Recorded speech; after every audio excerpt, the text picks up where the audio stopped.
Young girls growing up in ancient Greek cities were usually raised by a nurse. They mostly stayed in the women's quarters of the house, the gunaikon, where they spent their time spinning threads and weaving. While there is not much historical evidence of young girls at play, especially compared to boys, it was still known to happen. For example, an ancient terracotta group depicts two girls playing ephedrismos. This was a competition to see who could strike an upright rock from afar using a pebble or ball. The game's loser had to close their eyes and carry the victor until they managed to touch the same rock with their hands.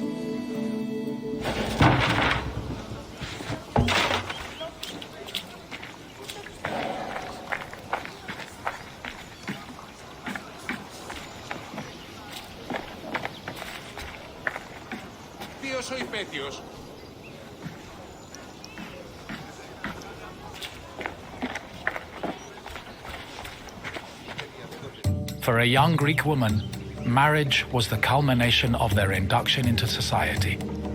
The average life expectancy for women was about 40 years, so most marriages took place when the bride was 14 or 15 years old. The marriage did not require her consent either. Instead, she was passed on from the protection of her father to that of her husband. Married women were not technically citizens at the time and lacked the rights that came with official citizenship. However, they did receive a dowry that only they were allowed to spend, but in the event of a failed marriage, the dowry was returned to the bride's father. After the marriage was consummated, the woman's status changed from being a maiden to a bride. She remained a bride until the birth of her first child, wherein she officially became a woman.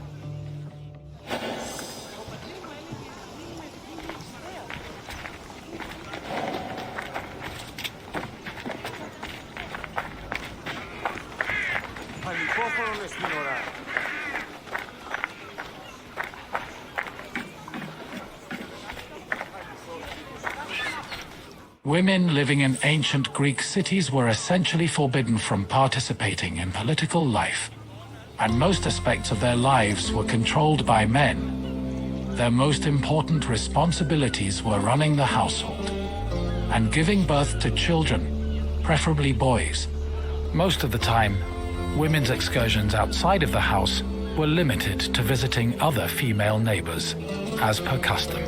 The few exceptions to this strict rule were weddings, funerals, and religious festivals involving women in prominent public roles.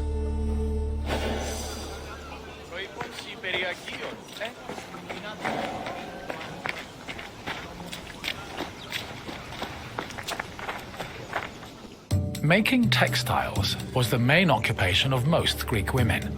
It was a woman's responsibility to manufacture clothing for each of her family members, as well as to weave other household textiles.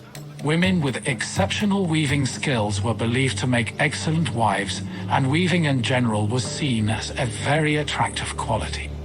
For example, Homer describes Odysseus's devoted wife Penelope as spending most of her days weaving at the loom. Similarly, many Greek vases depicting women weaving were combined with images of a woman holding a veil, which was seen as the symbol of a bride.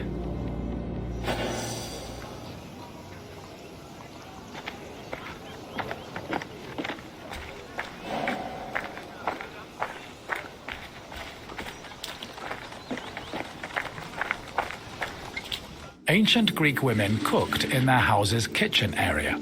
However, since their cooking equipment was small and portable, they also sometimes prepared meals in the central courtyard. This was also where women performed other domestic activities. These activities were rarely seen by visiting men or passers-by, because the architecture of classical Greek houses facilitated the social norm that women should never be seen at work.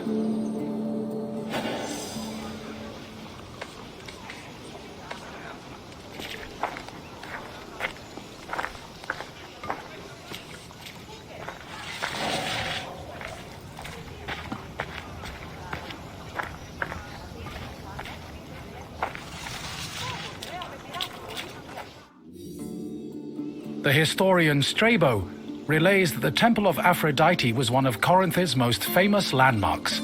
This was largely due to the temple's female patrons. These hetairai, as they were called, were donated to the goddess by both men and women. According to Strabo, the Temple of Aphrodite contributed greatly to Corinth's wealth. The hetairai were the temple's main attraction, and many visitors came to Corinth in search of their company, for which they spent frequently and frivolously.